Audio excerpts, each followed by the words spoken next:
Today we are returning to a Blackscape classic. This is the story of Goku trains Caulifla. I know it's been a while since I covered this. Actually, it's been about 2 months, but recently I've been diverging away from fan mangas, even though I've covered a few of them, leaning more toward fan animations and other fan projects, but fan mangas will always be my bread and butter, and what better way to kind of jump right back into them than to go for one that is really popular on the channel. Like, it quite literally got me through 2020 because this is an extremely exhilarating, interesting, intriguing story about Caulifla not only training with Goku, but she also trains with Vegeta, she trains with Piccolo and Gotenks, essentially the Z fighters, and you find out a little bit more of the backstory as to why Caulifla comes down to Earth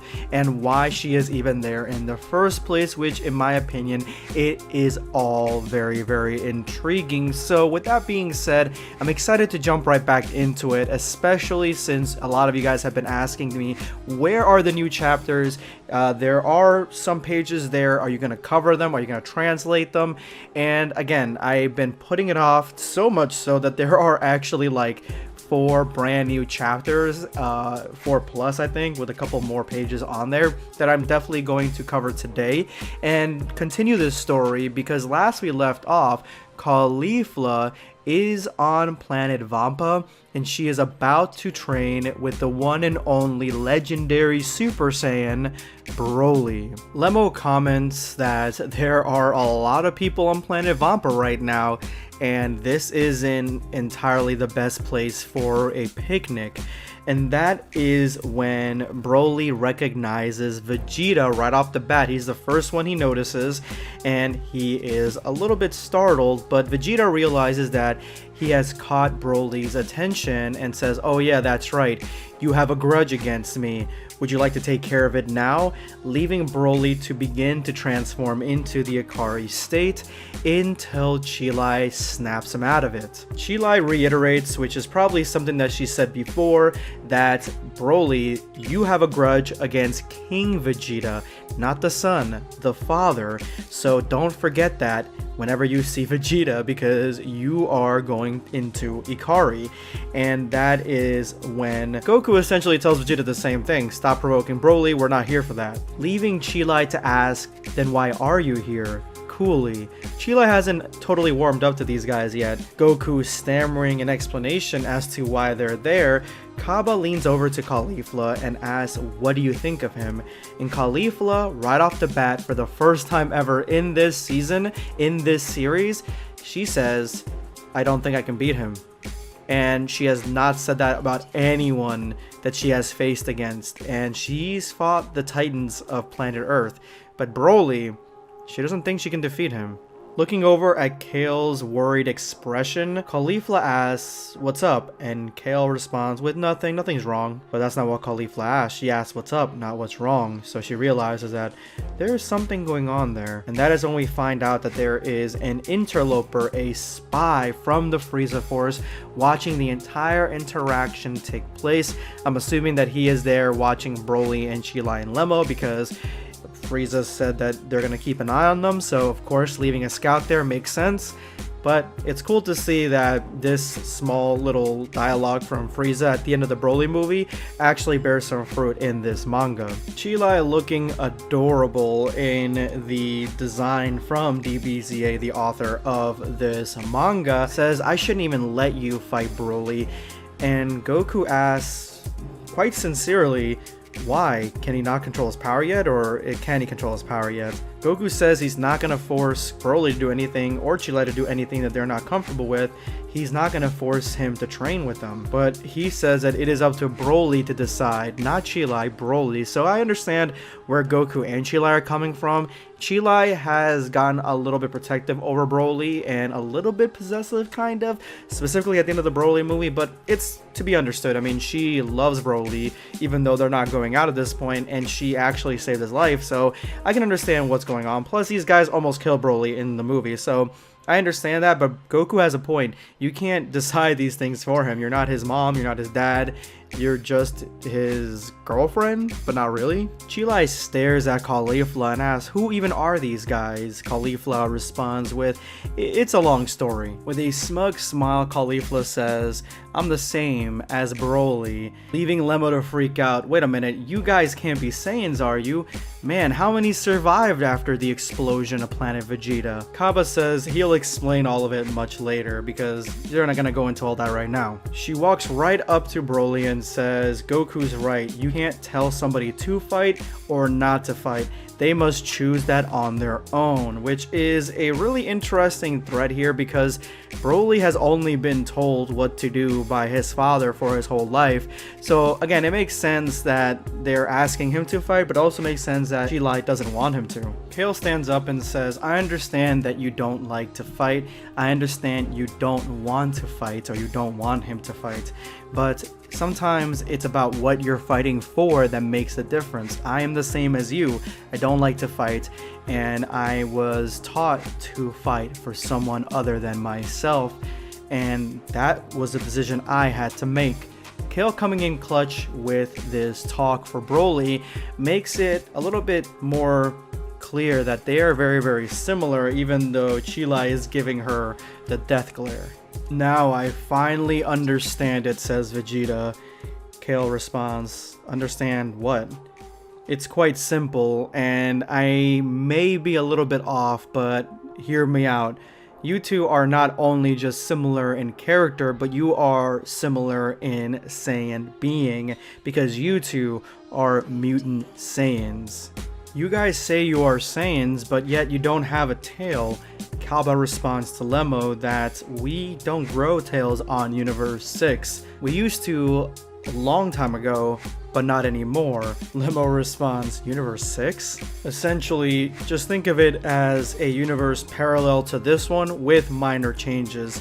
They are one and the same, but a little bit different. By the way, where is Broly's tail? Broly theorizes that when he was young, he transformed into an Uzaru, lost himself, and his father was forced to cut it off to save himself. Although I still became lost several times after that, leading to the notion of Vegeta saying that Broly is a mutant Saiyan. Broly looks at Vegeta and asks, would you like some food? Remember, he's still holding the leg of the Vampa spider. Vegeta ignores him and says, so the power that you showed before is essentially the power of the Uzaru manifested in your being. Broly agrees and explains that's probably the reason that he couldn't control it, because it comes from a unreliable source. Caulifla says, Uzaru? She doesn't know what this stuff is. If a Saiyan with a tail sees a full moon, they transform into a giant monkey monster, and that is essentially what happens to all the Saiyans in Universe 7. But there are no tail, there are no full moons in place around Broly. There has never been a Saiyan that I know of that has been able to use the power of the Uzaru without either of those two things, without the blood waves going into their very being. So it is a mutation. Kaba dives deeper. Vegeta says maybe it's just an abnormal growth, something that accelerates your power and speed, but still gives you the negative traits of the Uzaru when not fully controlled. Everything about Broly is completely not standard with your average Saiyan. So Saiyans that actually have their tail intact are stronger than Saiyans without tails? Vegeta says, on the contrary, Saiyans without tails are able to dive deeper into their Saiyan biology, Saiyan genes, and become a lot stronger. Usually if the Saiyan's tail is cut off, it grows back right away, and it keeps growing back until the Saiyan becomes stronger without it than with it. If the time that the Saiyan spends without the tail, his power surges, then there is no need for the tail. Vegeta guesses that the Universe 6 Saiyans don't need tails anymore, they evolved beyond it because their ancestors were just like Vegeta and Goku and the Saiyans from Earth, where they trained their normal Saiyan bodies as opposed to relying on the grade 8 form, and their bodies had no use for it. Essentially, Vegeta says that there is evolution in the Saiyan race, and we've seen it throughout all of Dragon Ball Z, and it happened a long time ago on Universe 6. But if it's a mutation like Master says, then it wouldn't apply to Kale because of the fact that Kale never had a tail. Vegeta says that is a good way to look at it, but at the same time, if she had a tail, she could have gotten the same exact mutation that Broly has. The lack of a tail means that she could still get a lesser or different version of that mutation. Now Kaba is intrigued. What mutation are you talking about? With Kale looking on really cutely. Honestly, I like the way that Kale's designed here with her eyes being like clear, maybe green or something, because her eyes in the manga and the anime are black if I'm not mistaken. So I like that her eyes are a little bit lighter here. And Vegeta says Super Saiyan Ikari or Super Saiyan Wrath. Vegeta is curious now. Let me ask you something, Kale, Kaba. When you transformed into a Super Saiyan, did you ever lose all reason to get that power to go into that state? Did you ever lose yourself in the grasp of more power? Which obviously Vegeta didn't watch the anime because that's not exactly how they went through it. There is no Saiyan that calls himself a Saiyan that goes into Super Saiyan by easy means alone. Super Saiyans fight against their own basic instincts while developing and training their bodies and their mind, gaining strength and reaching the limit and the ending of their training to become stronger. That's a Super Saiyan, one that goes beyond their limits, reaches their goals, and breaks them, going to new heights and raising new goals. That is what a Super Saiyan is. Vegeta got a little carried away in his monologue, but yeah, he's basically talking smack on the way that Kale and Caulifla and Kaba transformed into a Super Saiyan in the anime, but I don't think that he would know that because he doesn't know their story unless Kaba told him, and then he's like, nah, you guys did it the easy way by scientifically doing Super Saiyan. You have to do it the hard way. Vegeta says that there is only one logical answer as to what the mutation that both Broly and Kale have, and that is that they were both born with an extraordinarily high potential where they could always transform into a Super Saiyan from birth, but just didn't know how to do it. And that build up throughout their life has led them to this moment when they finally do transform into their mutated states.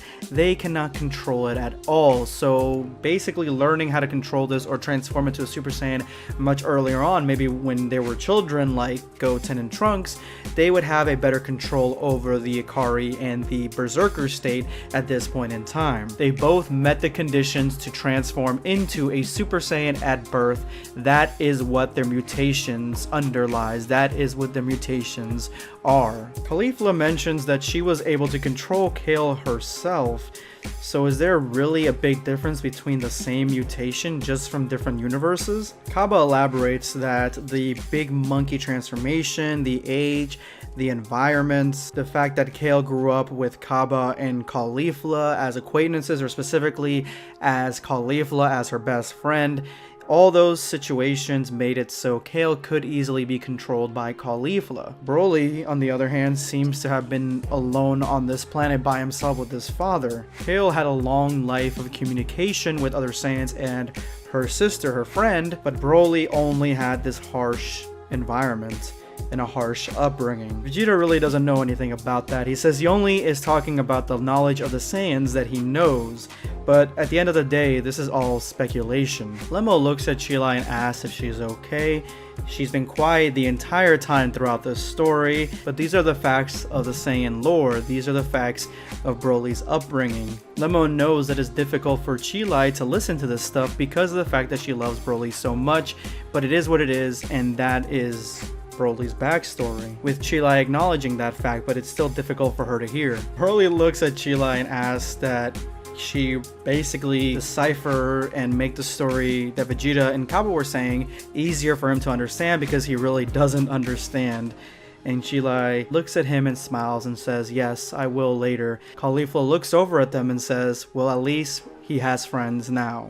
But now that they got all that out of the way, Caulifla is ready to go and asks Broly, will you fight me? Vegeta comments that Caulifla is in for a world of hurt because Broly is much stronger than her, but at the same time, Broly has not trained or fought or anything at all, while Caulifla, that's all she's been doing, literally since the beginning of this manga. So she does have an edge there. Even Goku says that Broly really hasn't trained or tried to physically maintain that ability, the Ikari state, for very long or try to control it, so it might be difficult facing off against him, but the training with Caulifla may actually help. Goku puts it plainly, so you really want to see the strength of Broly to Caulifla, and Caulifla says, yeah, what should we do since, he doesn't have much training? And Goku basically tells her that what you need to do is, as soon as you fight Broly, you need to go in as serious as you can from the beginning. You'll always be a little bit stronger than Broly at first because it takes him a little bit of time to gradually go into the Hikaru state. Goku's a little stumped because if Broly faces off against Caulifla, Broly goes in 110% as soon as the match starts, and he doesn't think that Caulifla can handle all of that. Although Broly doesn't lose himself right off the bat, he gradually loses himself throughout the fight, so he is still maintaining a lot of his will at the very start of this matchup.